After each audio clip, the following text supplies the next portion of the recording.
ఈరోజు దేవుని మాట అపోస్తలుల కార్యాలు 18వ అధ్యాయం 3వ వచనం. వారు కలిసి పనిచేయుచుండిరి.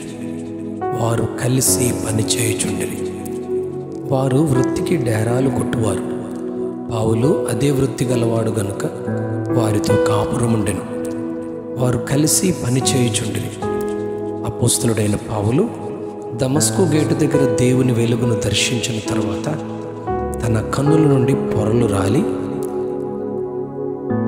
అననీయ ప్రార్థించినప్పుడు పరిశుద్ధాత్మను పొందిన మీదట సువార్తను ప్రకటించుచు 4 మిషనరీ ప్రయాణాలు చేసినట్లుగా అపోస్తలుడైన పౌలును గురించి చెప్పబడింది. పౌలు మొదటి మిషనరీ ప్రయాణం అపోస్తలుల కార్యాలు 13-14 అధ్యాయాల్లో రాయబడింది.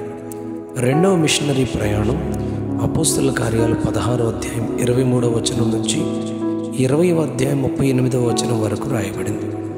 మూడవ మిషనరీ ప్రయాణం అపోస్తలుల కార్యాలు 18వ అధ్యాయం 23వ వచనం నుంచి 20వ అధ్యాయం 38వ వచనం వరకు రాయబడింది. 4 మిషనరీ ప్రయాణాలు. 4వ మిషనరీ ప్రయాణం రోమాపత్రిక 15వ అధ్యాయం 24వ వచనంలో కైసరియా నుండి యెరూషలేమునకు చేరినట్లు రాయబడింది. ఈ అపోస్తలుల కార్యాలు 18వ అధ్యాయం 3వ వచనంలో పౌలు ఏథెన్స్ నుండి కొరింథుకు వచ్చి అకులా ప్రిస్కిల్లా అను యూదుల యొద్దకు వెళ్తారు. వారు ఇటలీ నుండి క్రొత్తగా వచ్చిన వారు.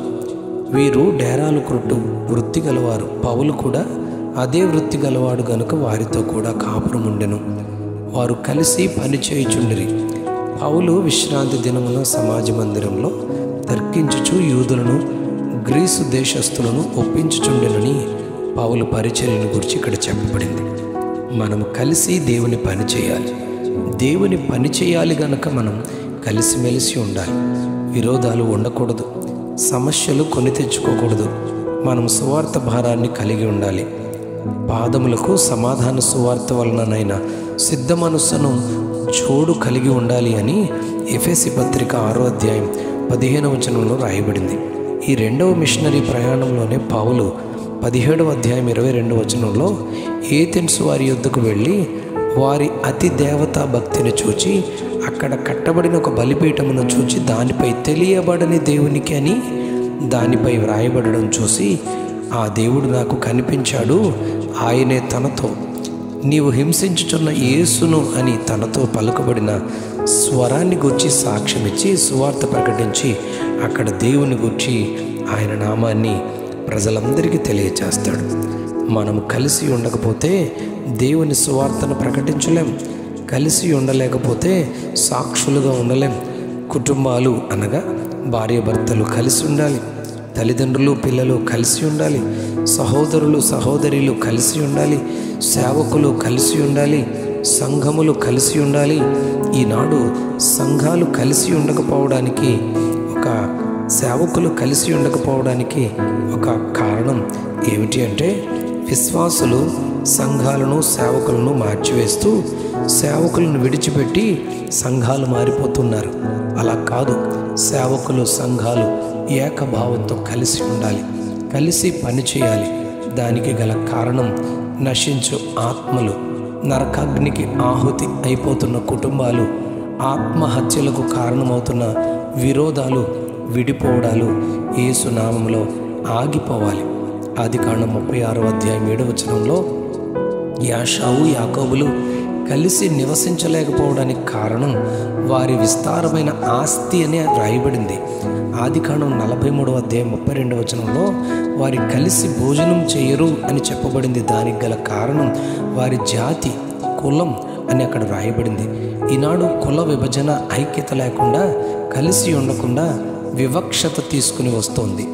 నిర్గమాకాండం 15వ అధ్యాయం 20వ వచనంలో అహరోను సహోదరి ప్రవక్త్రి యగు మిరియాము తంబూరును చేతపట్టుకుని ఉండగా స్త్రీలందరూ తంబూరులను నాట్యములతోనూ ఆమె వెంబడి వెళ్ళి మిరియాముతో కలిసి పల్లవి ఎత్తి ఆరాధించి దేవుని గొప్ప కార్యాలను గొంతెత్తి మహిమపరిచినట్లు చెప్పబడింది. నిర్గమకాండం 4వ అధ్యాయం 27వ వచనంలో యెహోవా దేవుడు మోషేను ఎదుర్కొని అహరోనుతో చెప్పగా అహరోను వెళ్ళి మోషేను కలుసుకొని ముద్దు పెట్టుకున్నట్లుగా చెప్పబడింది. సంఖ్యాకాండం 18వ అధ్యాయం 2వ వచనంలో అహరోనుతోనూ అతని కుమారులతోనూ ప్రభు ఇలా చెప్తున్నారు, మీరు సాక్ష్యపు గుడారము ఎదుట మీరు సేవను చేయండి. నీ తండ్రి గోత్రము వారు లేవీయులు నీతో కలిసి నీకు పరిచర్య చేస్తారని దేవుడు అసిస్టెంట్స్గా వారిని ఇచ్చినట్లు రాయబడింది. సమూయేలు రాసిన మొదటి గ్రంథం 10వ అధ్యాయం 6వ వచనంలో సౌలుతో సమూయేలు ప్రవక్త ప్రవచించు వారితో నువ్వు కలుసుకున్నప్పుడు యెహోవా ఆత్మ నీ మీదికి బలంగా దిగి వస్తుంది, నువ్వు వారితో కలిసి ప్రవచిస్తావు, ప్రకటిస్తావు అని దేవుడు సమూయేలును చెప్పమంటారు సౌలుతో. ఎజ్రా గ్రంథం 4వ అధ్యాయం 2వ వచనంలో ఎజ్రా నెహెమ్యాల దినాల్లో చెరలో నుండి వచ్చిన వారు దేవుని మందిరాన్ని తిరిగి నిర్మిస్తూ ప్రాకార గోడలను, మందిర గోడలను పునర్నిర్మాణం చేస్తూ ఉండగా, గుమ్మాలను నిలబెడుతూ ఉండగా వారు వచ్చి మేమును మీతో కూడా కలిసి కట్టి దేవుని పని చేస్తామని, మందిరపు పని చేస్తామని చెబుతారు. యోబు గ్రంథం 1వ అధ్యాయం 4వ వచనంలో యోబు కుమారులు 7 తమ అక్క చెల్లెళ్ళైన 3 తమ ఇండ్లకు పిలిపించి వారితో కలిసి విందు చేయాలని ఆహ్వానించినట్లుగా రాయబడింది. ఈ విధమైన ఐక్యత దేవుని పిల్లలుగా మన కుటుంబాల్లో పరిశుద్ధాత్మ దేవుడు కలిసి ఉండు కృప దయచేయనట్లు ప్రార్థన చేద్దాం. దేవుని రాజ్యపు పనిని, సువార్త పనిని, నశించే ఆత్మల పనిని, వ్యాధిగ్రస్తుల స్వస్థత కొరకు ప్రార్థించే పనిని కలిసి కొనసాగించుదాం. దేవుడు ఈ ఐక్యత మనలో పుట్టించునుగాక. Amen, amen, amen. వారు కలిసి పని చేయుచుండిరి. మనమును దేవునితో కలిసి దేవుని పని బలంగా చేద్దాం. ఆమెన్.